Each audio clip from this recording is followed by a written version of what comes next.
Mock Draft Monday coming back at you again, ladies and gentlemen. What is going on? Welcome back to the Draft Hub.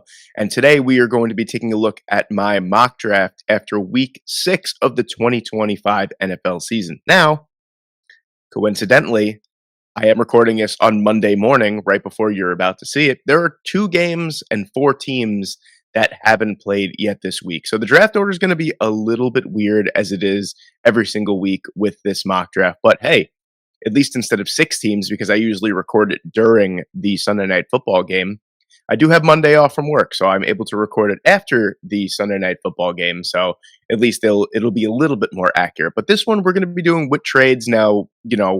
Full transparency. I think I've only did 2 trades in this one, and really, as they make sense throughout the year, that's what I'm going to be throwing in there. So this one will be with trades.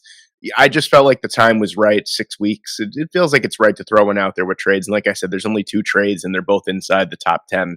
And then it's just status quo after that. So before we get into it, if you enjoy content like this, if you enjoy NFL draft content, college football content, NFL content, any type of content I'm uploading every single day, whether that be mock drafts, prospect profiles, college football predictions, which my record's sitting at 345 and 91 after 7 weeks, NFL predictions, whatever it may be. I'm uploading every single day, and the subscriber count over the last week has been unbelievable. I think this channel, at the time of recording, I'm sitting at 453 subscribers. It's gone up about 50 or 60 subscribers over the past week. And I can't thank you guys enough and for your continued support. So let's keep going. Let's get to 500 before the end of October. I think that's very feasible. So without further delay, let's get into it. So you have my absolutely abysmal New York Jets here at number 1.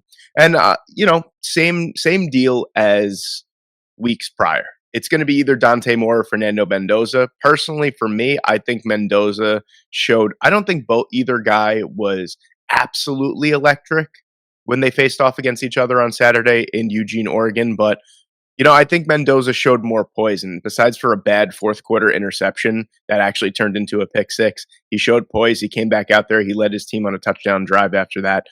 Mendoza just seems more of an NFL-ready quarterback to me than Dante Moore. I think Dante Moore, let me say this, I think between the top 3 guys I'd have as my quarterbacks, I would say that I think Fernando Mendoza has the lowest potential out of the 3. I think Lenora Sellers and Dante Moore, especially athletically, have just way more potential. But I think Fernando Mendoza is more NFL ready than any quarterback in this draft class. And the New York Jets suck. I mean, I have never been in despair like this before for an NFL season.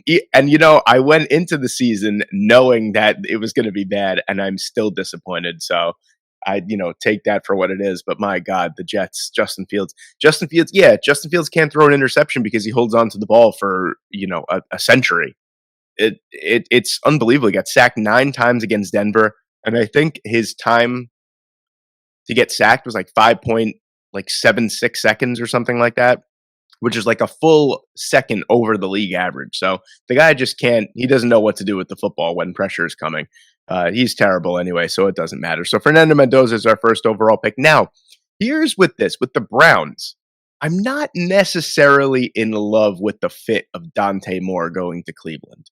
And I feel like at number 2, we can get a team to trade up to number 2 to take Dante Moore. And really, the 2 best fits, in my opinion, for Dante Moore at the NFL level is the New Orleans Saints and the New York Jets. The New York Jets now have a quarterback.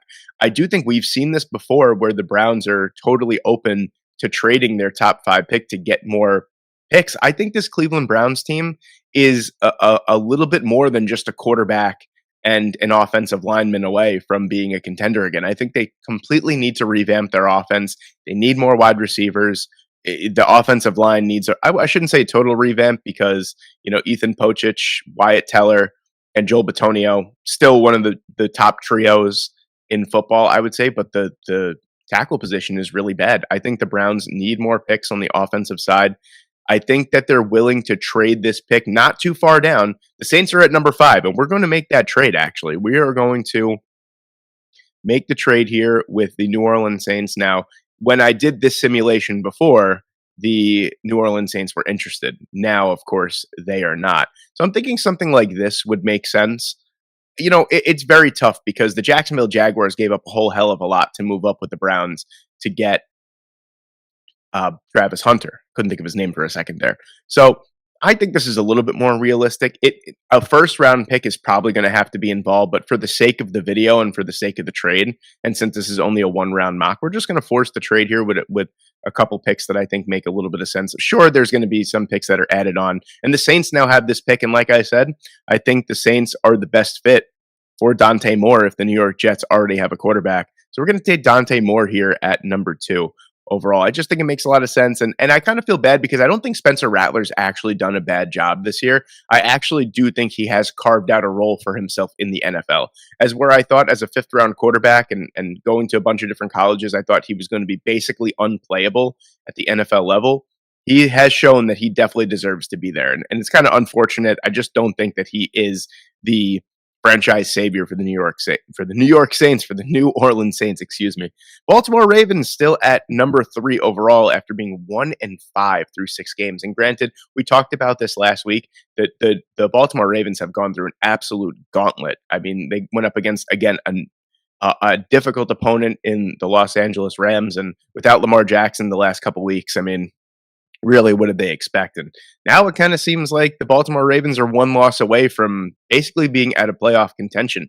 And I wouldn't say in the AFC North, I would never say never, because besides for the Steelers being 4-1 right now, I feel like that division is kind of wide open. And even with the Steelers being 4-1, I feel like they're an Aaron Rodgers injury away from crashing right back down to earth. But at number 3, we're going to take the best player, in my opinion, in the entire draft class. So we're going to take Ruben Bain Jr. I think he is unbelievable upgrade over Kyle. He hasn't really yet, but it's super early into his. I think Ruben Bain Jr. comes in and he is just the discourse that I think that the Baltimore Ravens absolutely need along their pass rush. So we're going to get Ruben Bain Jr. here at number 3 overall. And here's where the most confusing pick in the first round is for me here: Miami. Mike McDaniel and Chris Grier are probably gone after this season. So what do? For me personally, I'm not going to assume that those guys are fired. I'm going to wait until they're fired to maybe take a quarterback. But I've said this. I've had discrepancies with Dolphins fans in the comments. I don't think that Tua is the problem. I think he's actually been pretty damn good so far this year, especially after losing Tyreek Hill. I think he's been very good. I don't think he's the problem. I think they need another weapon.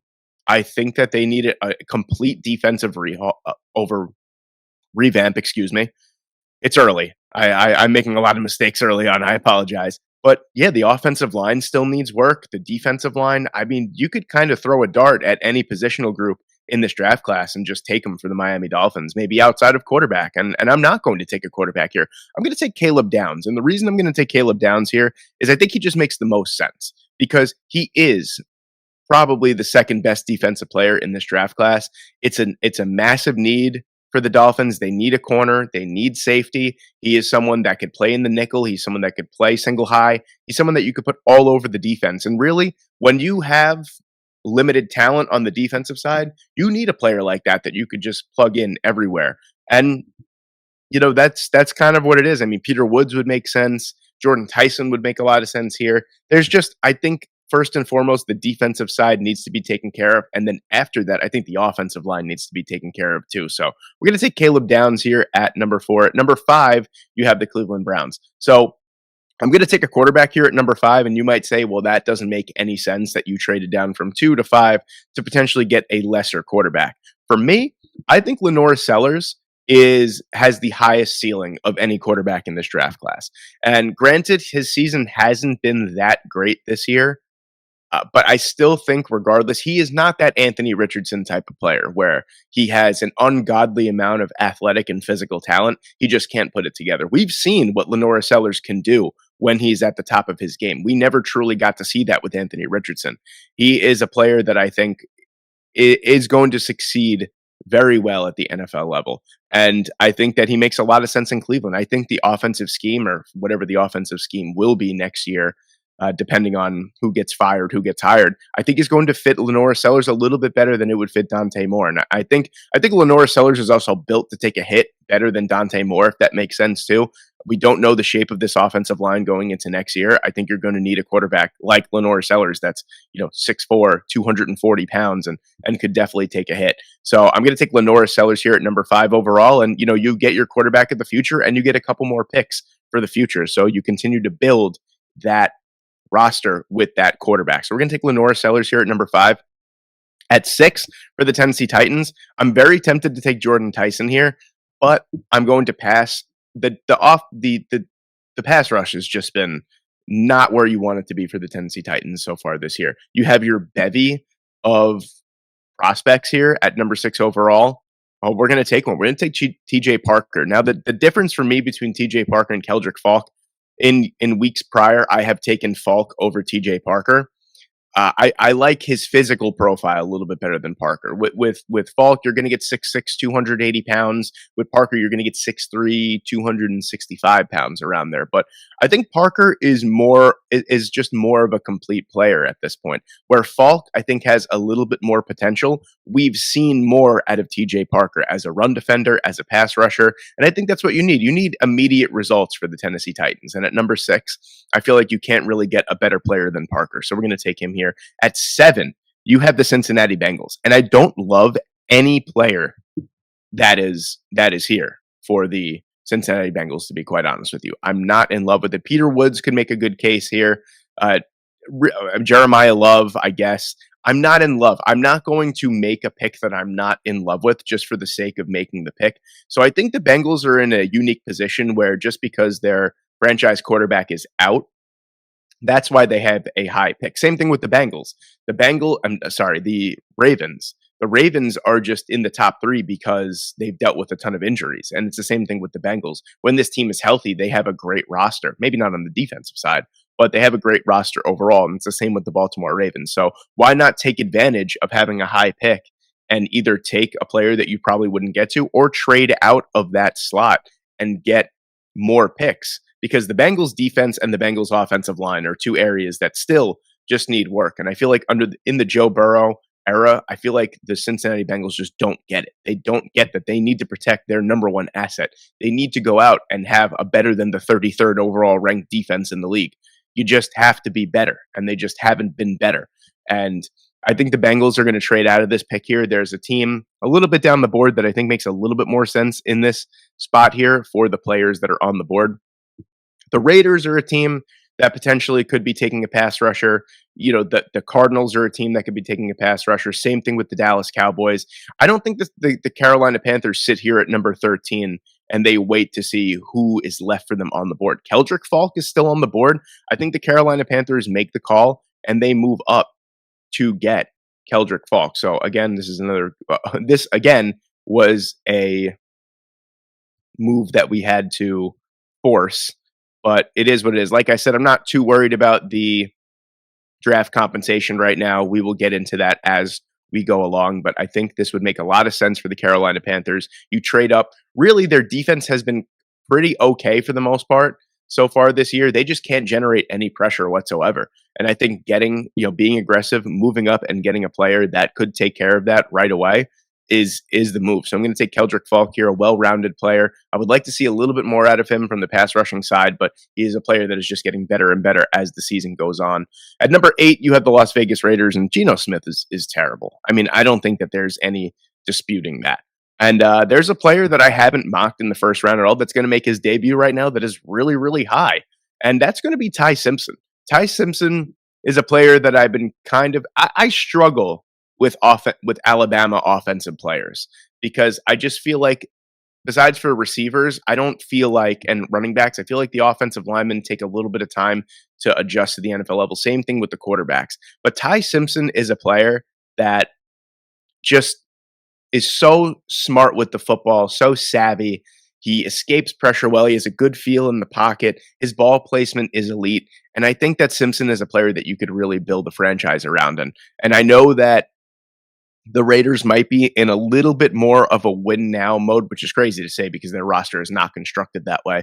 But the Raiders might be in a little bit more of a win now situation with 87-year-old Pete Carroll as their head coach. I think you're going to need a quarterback that comes in. Geno Smith, he's on a 3-year contract. He's a player that sure, you could have as your backup. But Ty Simpson is a player that I think would come in and immediately be better than Geno Smith because Geno Smith has been. I think he's the first quarterback this year with double-digit interceptions, and we're only 6 games in. So we could be getting a Jameis Winston 30-30 season on our hands. But yeah, I think Ty Simpson makes a lot of sense for the Las Vegas Raiders, and that's who I'm going to take here at number 8. At number 9, we're going to continue with basically the same exact narrative as I do every single week for the New York Giants. That's going to be offensive line help. I mean, you got to get some offensive line help because Jackson Dart and Cam Scadaboo are going to have CTE by like the 10th game of the year. And I think it's more self-inflicted than anything else. But I do think that right tackle is a big need for this team.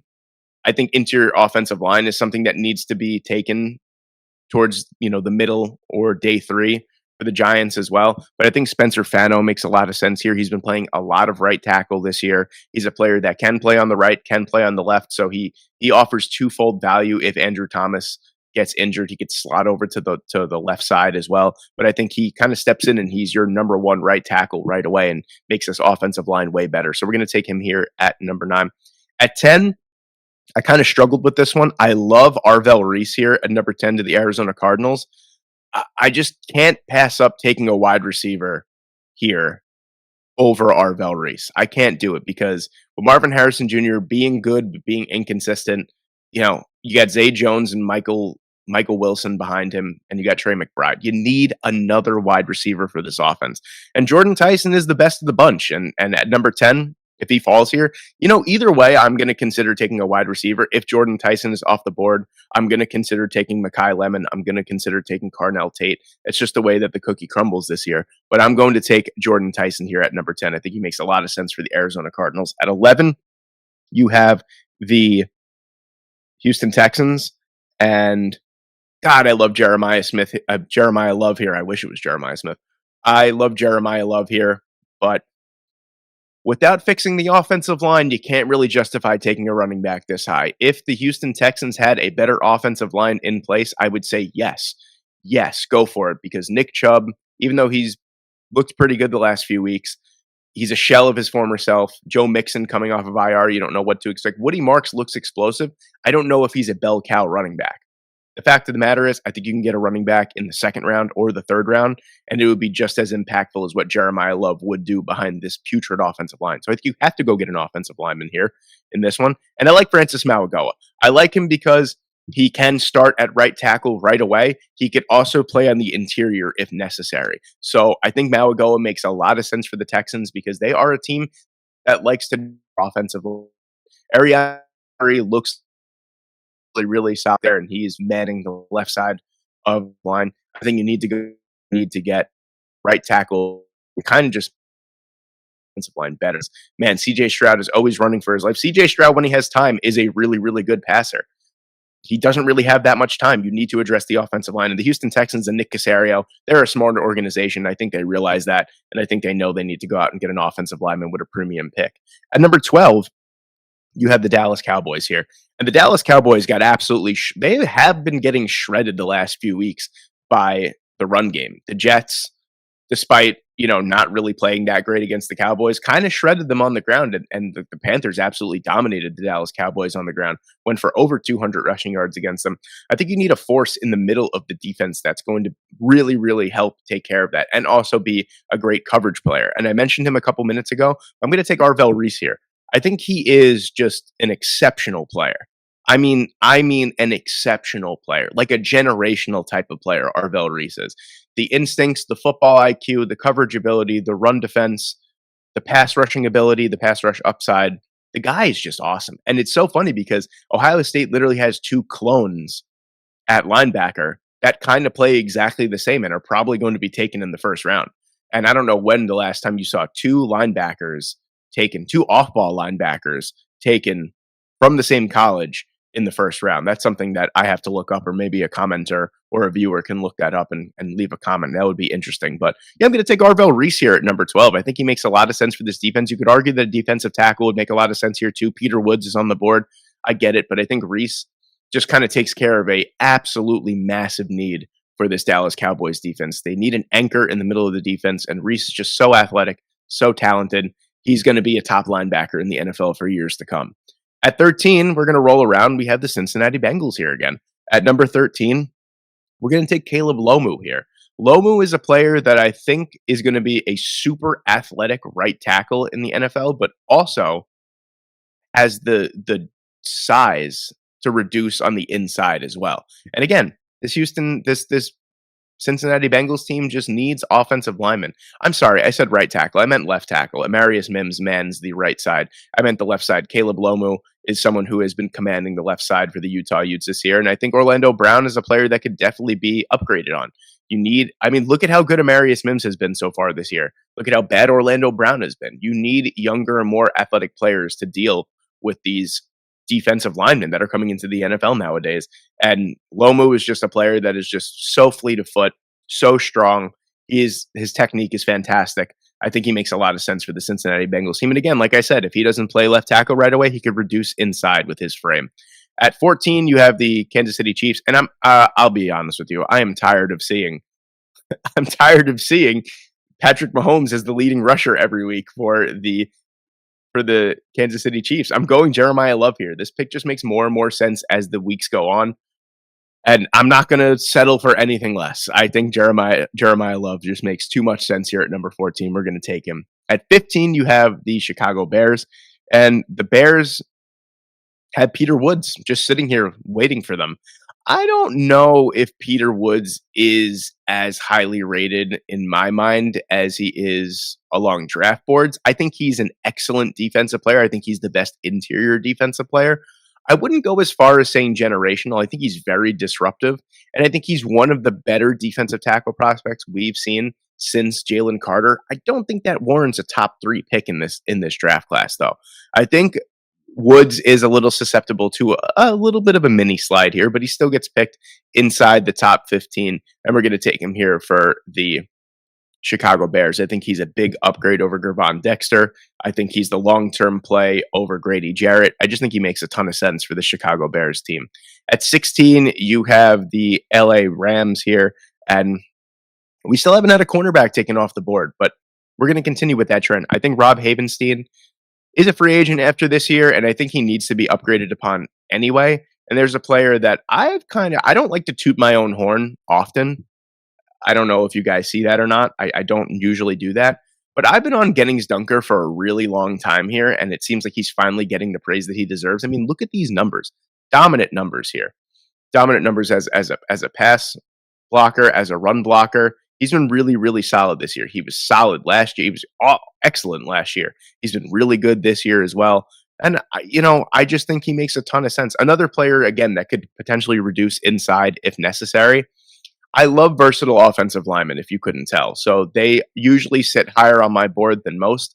And I think Dunker kind of slots in at right tackle and plays right away for the LA Rams. I think he makes a lot of sense. So we're going to take Dunker here at number 16. At 17, you have the Washington Commanders. This is a pick that I made last week. I'm going to make it again this week here. We're going to go Cassius Howell. Every single week, Cassius Howell just kind of proves more and more why he deserves to be up here. And if he continues to play like this, he's got 8 sacks so far in the season, a crucial sack of DJ Lagway this past week against Florida. Howell is just a player that he's going to probably wind up slipping into the top 12 or the top 10 when it's all said and done. He just continues to play awesome ball. I think that the long-term play for the Washington Commanders needs to be edge. Dorian Armstrong is having a really solid season, but outside of that, I think the edge long-term needs to be addressed, and I think Howell is the way to go here. At 18, you have the Minnesota Vikings, and this is where the first corner that really kind of starts a string of corners, to be honest with you, coming off the board here. I've been saying for weeks that Mansour Delaney is my cornerback one, and I'm going to keep that same energy for this one. I do think the Vikings, could go offensive line here with Connor Lew and Jake Slaughter still on the board. I don't think getting a center is completely out of the realm of possibility. I know they drafted Donovan Jackson in the first round. I don't know if they'd go back-to-back interior offensive linemen. I don't really think it's worth it in this draft class, to be honest with you. I think you can kind of come around on day 3 and get someone that is starter-worthy right away. I'm going to take Delaney. I think corner is the outstanding need of this Minnesota Vikings team. Boundary corner outside of Byron Murphy is I know Isaiah Rodgers has been playing great ball too, but I'm not going to take that for granted going forward. I'm going to take a corner here, and I'm going to take Delaney. At number 19, could go an offensive lineman here. The Patriots kind of find themselves in unfamiliar territory in these mock drafts here, and they're picking a lot later than they initially do. So usually I'm on board with taking a Keldrick Falk or a TJ Parker here, but at this point, I'm more looking towards Mekhi Lemon here. He's sitting here at number 19. He just makes a ton of sense for this Patriots team. Pop Douglas has had a nice season so far. Hunter Henry has been great. Stephon Diggs looks like his old self most weeks. But outside of that, I mean, I think you need to establish another boundary wide receiver. And I think Mekhi Lemon just makes a ton of sense for this Patriots team. And I think he opens up the offense that much more. Drake May looks like an MVP candidate so far this year. He looks like a top 10 quarterback. Why not continue to build on that? I think an offensive lineman could be in order here too, depending on who's on the board. I think it has to be an offensive pick though here at number 19. I'm going to go Mekhi Lemon here. At 20, you have the Denver Broncos. We're going to upgrade the middle of the defense here, and we're going to take Sonny Styles. I mentioned him before when I was talking about Arvell Reese. They're basically carbon copies of each other. Both, I think, I will say I think Sonny Styles is a touch more athletic than Arvell Reese, but they're both elite athletic linebackers. I don't really think it makes a difference either way. But I think Styles' coverage ability makes him easily playable right away over, Alex Singleton. I think he's a massive upgrade for the middle of this defense. This defense is so good. I think they're just missing a captain in the middle of their defense. And I think Sonny Styles could be that player. 6'4", 243 pounds.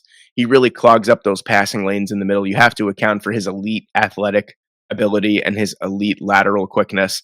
He's a player that's going to cause mayhem at the NFL level. And I think Styles makes a lot of sense and just makes the top defense in the league probably that much better. Coming back around, you have the Cleveland Browns here at number 21. And I did mention before that they do need an offensive tackle here. We're going to take Caden Proctor. Proctor was a player that I wasn't so high on taking in the first round just because the production wasn't there. We weren't seeing, 6'7", 366 pounds is mouthwatering, but you got to see it in action. And over the last 3 weeks, he's really proven that he has really developed over the last 3 weeks. I think he has more offensive snaps in the last 3 weeks than he has pressures allowed. And they played some pretty tough opponents too over the past 3 weeks. So that is certainly impressive for me. This is your left tackle of the future if you are the Cleveland Browns here. I'm going to take Caden Proctor at number 21. At 22, you have the LA Rams here, and we're going to take a corner here. I think corner is a position that could be definitely improved upon here for them. It hasn't been bad, but I think that it can be improved upon here, especially Darius Williams getting up there in age as well. I think could be improved upon. I love Colton Hood. I think Colton Hood has really improved from last year to this year. Man coverage, he's awesome. Zone coverage, he's awesome. He has one of the highest grades of any cornerback in college football so far this year. Consistently playing great against SEC caliber wide receivers. 6 foot, 195 pounds. I love the boundary size that he affords the LA Rams here with this pick. So we're going to take him here at number 22. At 23, you have the Detroit Lions here. And every week I have made a interior offensive line pick. We're going to change that up because I'm not loving what I see from the pass rush so far this year. I think it definitely could be improved upon, especially off the edge. Hutchinson looks pretty good so far in coming back. He's been as disruptive as he was before. You wouldn't even know that he had an injury. But imagine adding David Bailey on the opposite side of Aiden Hutchinson. I mean, let's just take a look. I don't like to go based off of PFF numbers, but these numbers are so eye-popping that it's worth noting. Let's take a look at this. Look at these grades. Look at these grades. Unbelievable. 9 sacks so far this year. Just he's been absolutely exceptional. And granted, having Romello Height on the other side of him makes it a lot easier in one-on-one situations. But hey, look at 2024's grade. And he had no one next to him at Stanford. Look at these numbers. These are unbelievable. Imagine adding that type of disruptability to the other side of Aiden Hutchinson. It's a prospect that I'm not willing to pass up on. We're going to add David Bailey there at number 23. At 24, we're going to go interior offensive line for the Seahawks here. I genuinely think, and this might be crazy, with the way that the defense is playing, with the way that Sam Darnold is playing, I think adding a interior offensive lineman would immediately make, or a couple, would immediately make the Seattle Seahawks one of the top teams in the NFC. I truly think so. They can't run the ball in between the tackles, which is a shame. But what was I looking for again? Oh, yeah. We're going to go Connor Lew here. I think far and away, Connor Lew is the best interior offensive lineman that the draft has to offer. He's an absolute stud. Power profile is unbelievable. Athletic profile is unbelievable. And he's just an upgrade over any interior, well, besides for Gray Zabel. He's an upgrade over the center and what does Gray Zabel play? Left guard, I think? Over the right guard and the center as of right now. Lew, you want to get younger, you want to get more athletic in the interior of the offensive line. We're going to take Connor Lew here at number 24. At 25, you have the San Francisco 49ers here. And we are going to take, I think last week I took Trevor Gooseby. I'm going to take him again, just week in and week out, proving to be very, very solid. Massive player, 6'7", 315 pounds, great reach, great athletic ability for the size. He stonewalls defenders. They need a Trent Williams long-term replacement. And you know what? With Gooseby's length and his overall frame, you could get away with starting him at guard as well if Trent Williams is still playing football past this year. And that would be great because right now I think they have Connor Colby playing left guard, and that's not great. Granted, they lost Aaron Banks in free agency. They've been hurt on the interior of the offensive line, but Gooseby offers a lot of stability to both left side positions. At 26, you have the Los Angeles Chargers here. And again, another pick that I make quite a bit that just keeps making sense as the year goes on is going to be Avion Terrell for them. Again, just a player that can play in the slot. He can play out on the boundary. The LA Chargers have quite a few corners coming up as free agents. I don't think they'll be able to retain all of them. I think it makes sense to get younger and faster.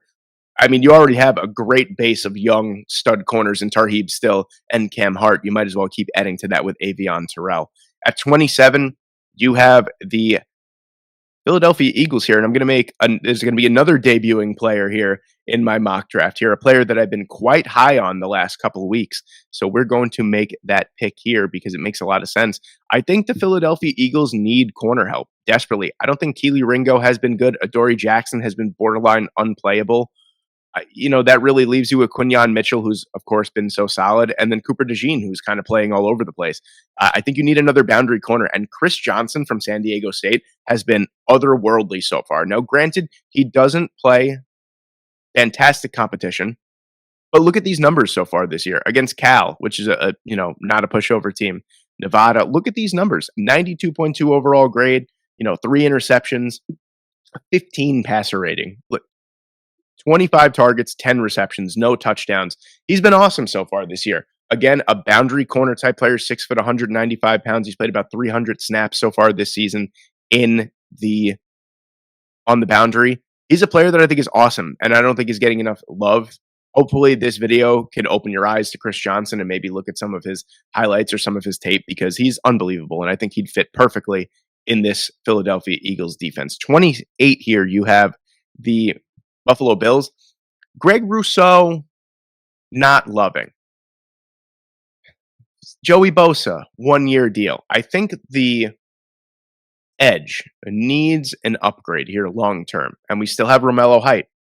And we just looked at David Bailey's numbers. Take a look at Romello Height's numbers. Equally as impressive. The sack numbers aren't really there, but he's a better run defender. And he wins his pass rush reps at a higher rate than David Bailey does. A little bit light in the bridges, 6'3", 240 pounds. He's electric, though. Extremely fast, extremely athletic.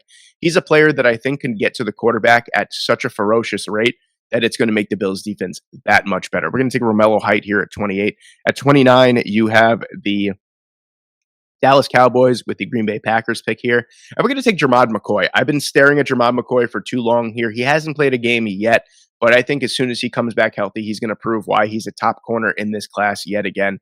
I do think that the Dallas Cowboys desperately need some cornerback help. It's not listed here, which is very surprising to me, but I think like the first 5 picks for the Dallas Cowboys need to be defensive picks. They need to upgrade in these areas. We took Arvell Reese with the first pick.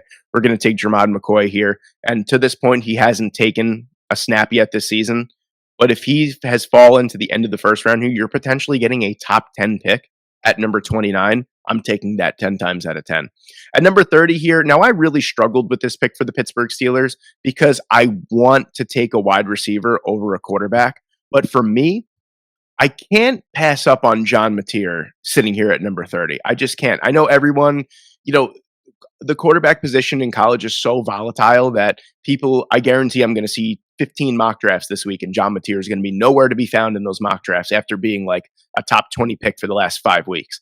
But the fact of the matter is, pardon me, I'm not going to let one bad outing coming off of an injury still determine what happens here. And to be fair, I don't think John Mateer played particularly well, but I don't think his receivers really helped him that much either in that game. That's not an excuse. He really didn't play that great, but I think John Mateer just makes a lot of sense. It was either going to be, for those of you who are keeping track at home, this pick was either going to be Carnell Tate or it was going to be John Mateer.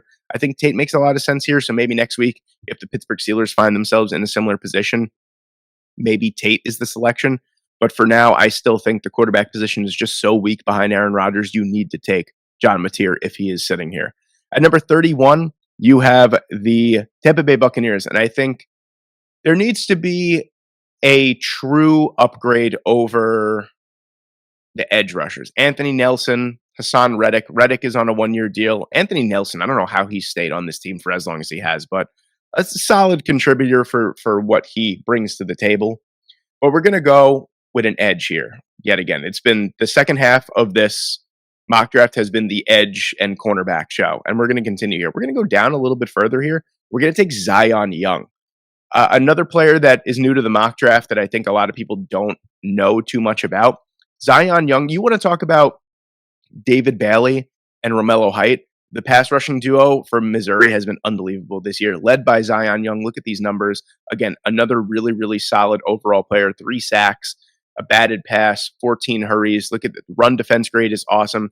He brings some great size to the position as well. 6'5", 262 pounds. He really had a coming out party against Alabama because that was the first time that a lot of people really watched Zion Young play. But he's a phenomenal player, and I think he's a great long-term option. Whatever was left here, there's some really great players here going down. Anto Saka is a great player. Kenyatta Jackson is a great. Clev Lubin is a great player as well. It's just Danny Dennis Sutton as well. I think that Young just brings that immediate pass rush threat that I feel like Hassan Reddick and Anthony Nelson don't bring to the table anymore for the Tampa Bay Buccaneers. So we're going to take Zion Young here at 31. And with the final pick in our mock draft here, the Indianapolis Colts with Indiana Jones have the 32nd overall pick, if you could believe that. Unbelievable turn of events for them here. But I think this pick for me was either going to be a interior defensive lineman or it was going to be a boundary corner. And I think I'm going to go with corner here over the interior of the defensive line. I think it's more of a pressing need. I think Keith Abney makes a lot of sense for the Indianapolis Colts. My personal favorite for the Colts would probably be either Chris Johnson or Colton Hood. Those guys are gone right here, but I think Abney makes a lot of sense. He's probably going to wind up being a little bit smaller than listed here on PFF. He's listed at 6 foot. He's probably going to be like 5'10", but I think he plays way bigger than his frame indicates. Extremely solid overall player. Great against the run, really solid against the pass, a great zone cover corner as well. He's just very, very well-rounded. And this Arizona State Sun Devils team has some real talent on the defensive side, led by Keith Abney II, and we're going to take him here to round out our mock draft after week 6 of the 2025 NFL season.